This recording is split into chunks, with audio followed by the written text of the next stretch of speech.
Hello students, welcome back to your own learning platform Vedika Commerce classes. Here we are going to continue our journal entries. Last time जो हमने journal entry की थी that was of loss of goods, ठीक है? लेकिन वहां पे जो हमने एंट्री की थी वो गुड्स हमारी इंश्योर्ड नहीं थी, नॉन इंश्योर्ड गुड्स थी. अब इंश्योरेंस नहीं था गुड्स का तो सारा का सारा जो लॉस था वो कंपनी को बियर करना पड़ रहा था. और हमारी एंट्री क्या हुई थी? Loss of goods by fire अगर आग लगी है, बाय थेफ्ट अगर चोरी हुई है, बाय डैमेज अगर डैमेज की वजह से लॉस हुआ है, ठीक है, टू परचेज अकाउंट, ठीक है, क्योंकि सारा का सारा लॉस कंपनी को ही बेयर करना पड़ रहा था. तो अब हमारे पास जो हम एंट्रीज करेंगे वो इंश्योर्ड गुड्स की करेंगे जिसका हमने इंश्योरेंस करा रखा है. अब इस केस में हमारी जो एंट्री होगी लॉस ऑफ गुड्स, और ये गुड्स हमारी कैसी है? इंश्योर्ड. फाइन. बाय, अब ये लॉस हमारा किससे हो सकता है? फायर से हो सकता है, थेफ्ट से हो सकता है और डैमेज. अब डैमेज हमारा क्या होगा? रास्ते में आने जाने में कुछ सामान टूट गया वगैरह वगैरह, इस तरह का अगर हमें कुछ लॉस हुआ है तो. फाइन. तो अब यहाँ पे हमारी इंश्योर्ड गुड्स की बात हो रही है. इट मींस कि हमने अपनी गुड्स का, अपने स्टॉक का इंश्योरेंस करा रखा है. तो उस केस में अगर मुझे कुछ लॉस हुआ है तो इंश्योरेंस कंपनी मुझे सपोर्ट करेगी. बीइंग अ कंपनी वो मुझे सपोर्ट करेगी, ठीक है. तो उस केस में अब हमें सबसे पहले तो क्लेम करना पड़ेगा कि हमें इतने परचेज का या इतने गुड्स का लॉस हुआ है. तो हमारी फर्स्ट एंट्री क्या होगी? First entry would be of claim. तो हम क्लेम क्या करेंगे?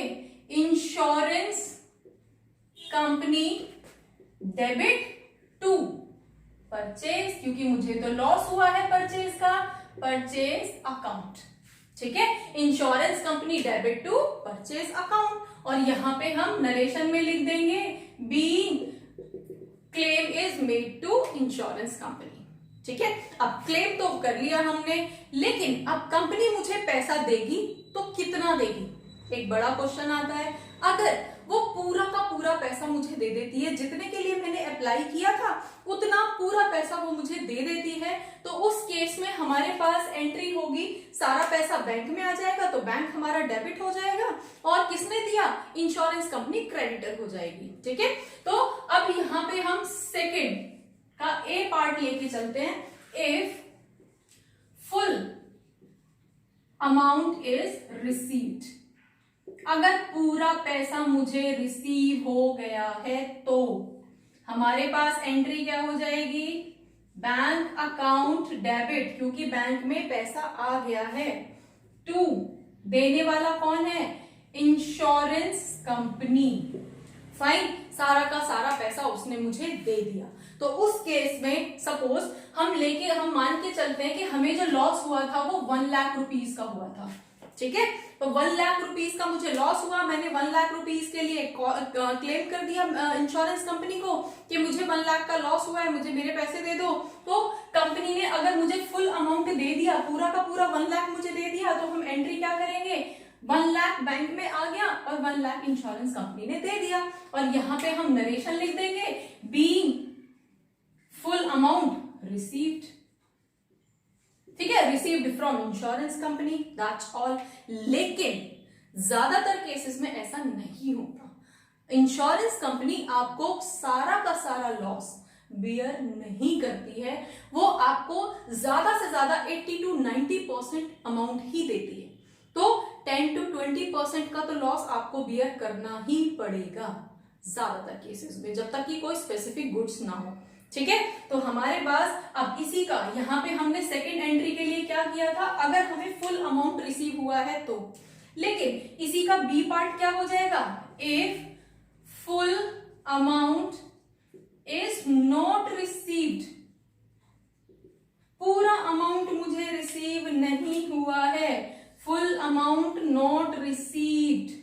तो पूरा का पूरा अगर मेरा पैसा मुझे रिकवर नहीं हुआ है तो मेरे पास एंट्री क्या हो जाएगी? कुछ पैसा तो बैंक में आएगा.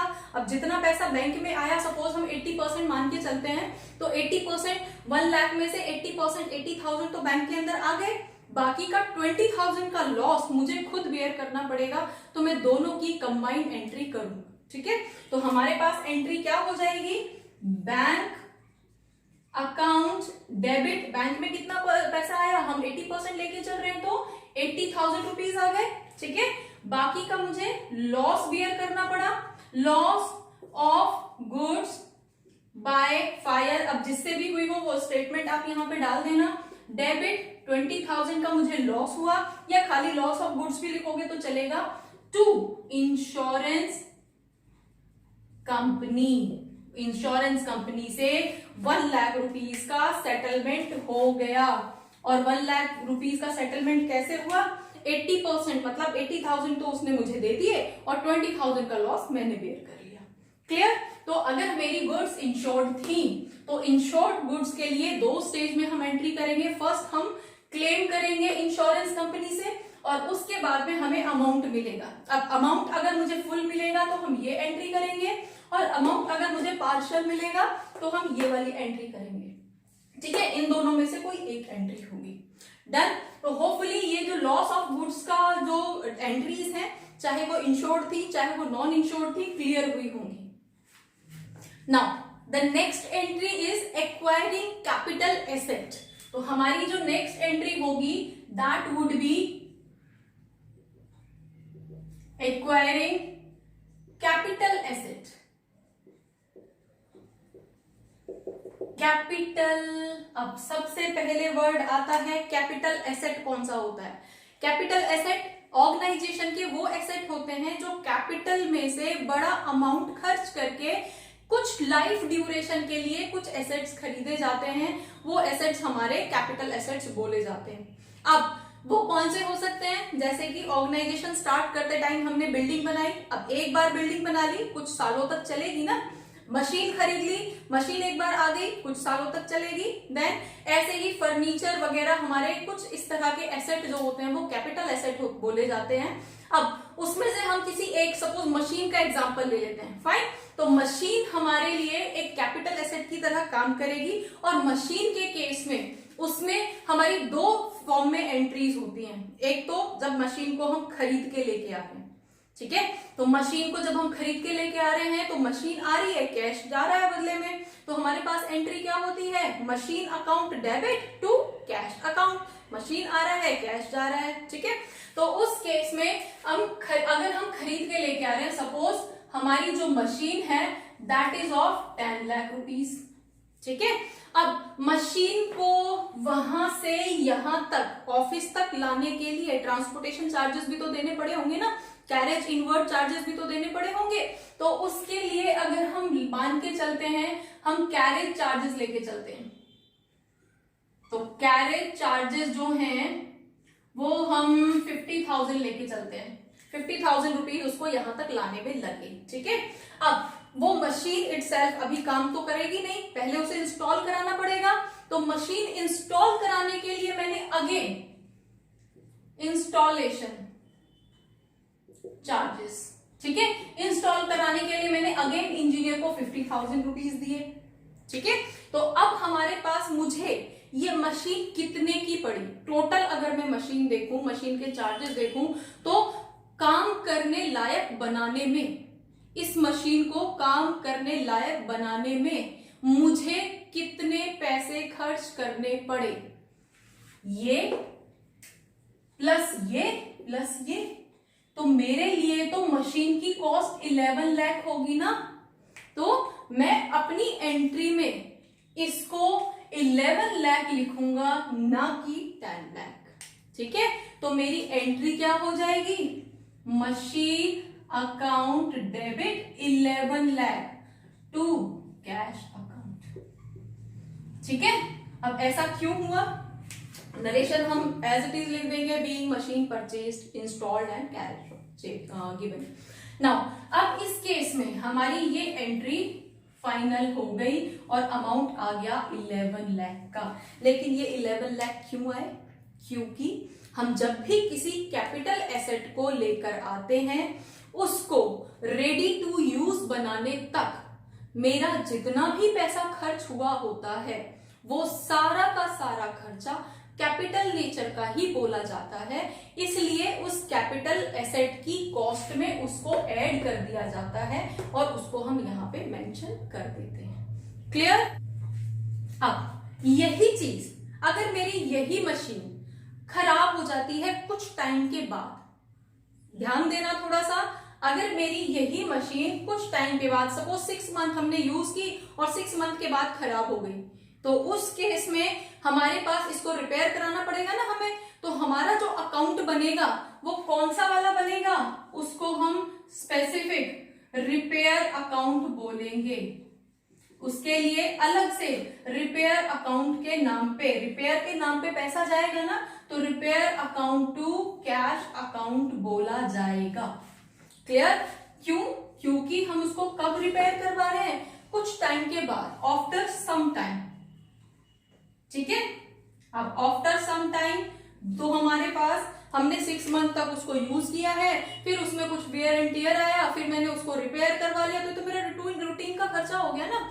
और हमेशा मैं अपने मशीन पे काम कर रहा हूँ, मशीन नॉर्मली काम कर रही है, कभी कभी खराब हो जाती है, फिर ठीक करा लेते हैं, फिर कभी खराब हो जाती है, फिर ठीक करा लेते हैं। तो ये जो प्रोसेस है ये तो मेरा रूटीन प्रोसेस हो गया, और रूटीन प्रोसेस हो गया तो ये जो मेरा खर्चा होगा वो रेवेन्यू नेचर का होगा। ये हमारा था कैपिटल नेचर का। ठीक है? कैपिटल नेचर एक्सपेंडिचर, क्योंकि कैपिटल एसेट एक्वायर करते टाइम लगा था, और ये मेरे नॉर्मल रूटीन में है, तो इसको हम बोलेंगे रेवेन्यू नेचर एक्सपेंस। ठीक है? और जब भी रेवेन्यू नेचर के एक्सपेंसेस होंगे तो उसके लिए हम अलग से अकाउंट बनाएंगे। क्लियर? लेकिन यही रेवेन्यू, यही रिपेयर, अगर मैंने कोई सेकेंड हैंड मशीन खरीदी है, यहां पे जो हम पढ़ रहे थे वो न्यू मशीन पढ़ रहे थे, न्यू मशीन खरीदी है उसके लिए। ठीक है? अब यही चीज अगर मैंने कोई ओल्ड मशीन खरीदी है, it means second hand machine मैंने परचेज की है। अब उस केस में सेकेंड हैंड मशीन अगर मैंने परचेज की है तो मेरे पास क्या होगा, सपोज हो सकता है वो खराब हो, उस सेकेंड हैंड मशीन को पहले मैं वहां से खरीदूंगा, उसके पैसे जाएंगे, उसके बाद में उसको वहां से यहां तक लेके आऊंगा, उसके पैसे जाएंगे ट्रांसपोर्टेशन के, उसके बाद मैं उस मशीन को पहले ठीक करवाऊंगा, रिपेयर करवाऊंगा। ठीक है? देन उसके पैसे जाएंगे, उसके बाद उस मशीन को मैं इंस्टॉल करवाऊंगा, उसके पैसे जाएंगे। तो उस सेकेंड हैंड मशीन को रेडी टू यूज बनाने के लिए मुझे कितने तरह के चार्जेस पे करने पड़े। ठीक है? और वो मशीन रेडी टू यूज बन रही है, मैं कैपिटल एसेट को खरीद के लेके आ रहा हूं, तो ये सारे ही खर्चे हमारे कैपिटल नेचर के बोले जाएंगे। इस टाइम पे अगर मैंने अपनी मशीन को रिपेयर करवाया है तो उस केस में वो रिपेयर जो है वो कैपिटल नेचर का बोला जाएगा, ना कि रेवेन्यू नेचर का। समझ आया? सपोज मैंने कोई ओल्ड मशीन खरीदी है, मैंने सेकेंड हैंड मशीन खरीदी है 5 लाख रुपीस की, उसके कैरेज चार्जेस दिए हैं मेरे पास 50,000 रुपीज। देन मैंने उसको रिपेयर कराया है, अब रिपेयर चार्जेस दिए हैं मैंने, उसको ठीक कराने का मैंने 1 लाख रुपीस खर्च कर दिया। देन मैंने उसको इंस्टॉल करा दिया, इंस्टॉलेशन चार्जेस जो हैं वो मैंने अगेन 50,000 दिए। तो ये मशीन मुझे कितने की पड़ी, सिर्फ 5 लाख की नहीं है। इस मशीन को रेडी टू यूज मतलब अपने काम में लाने के लिए मैंने इतने सारे पैसे उस पर खर्च किए हैं। तो मेरी यहाँ पे मशीन की टोटल कॉस्ट मेरे लिए कितनी होगी, 5 lakh plus 50 plus 1 lakh plus 50। तो मेरे लिए यहाँ पे उस मशीन की कॉस्ट 7 लाख होगी, ना कि 5 लाख। और यहाँ पे हम जो ये रिपेयर चार्जेस यूज कर रहे हैं, ये रिपेयर चार्जेस कैपिटल नेचर के होंगे, इनको हम कैपिटल रिपेयर बोलेंगे। ठीक है? कैपिटल एक्सपेंसेस बोलेंगे, ना कि रेवेन्यू एक्सपेंसेस। और यहाँ पे हमें अलग से रिपेयर अकाउंट बनाने की जरूरत नहीं पड़ेगी, हम सिर्फ एक ही एंट्री करेंगे जैसे हमने पहले की थी, हमारा मशीन अकाउंट डेबिट हो गया और मशीन हमारी 7 लाख की आई है, ना कि 5 लाख की, ठीक है। और टू कैश अकाउंट, हमारी तरफ से 7 लाख रुपीस कैश चला गया, ये हमारी एंट्री होगी।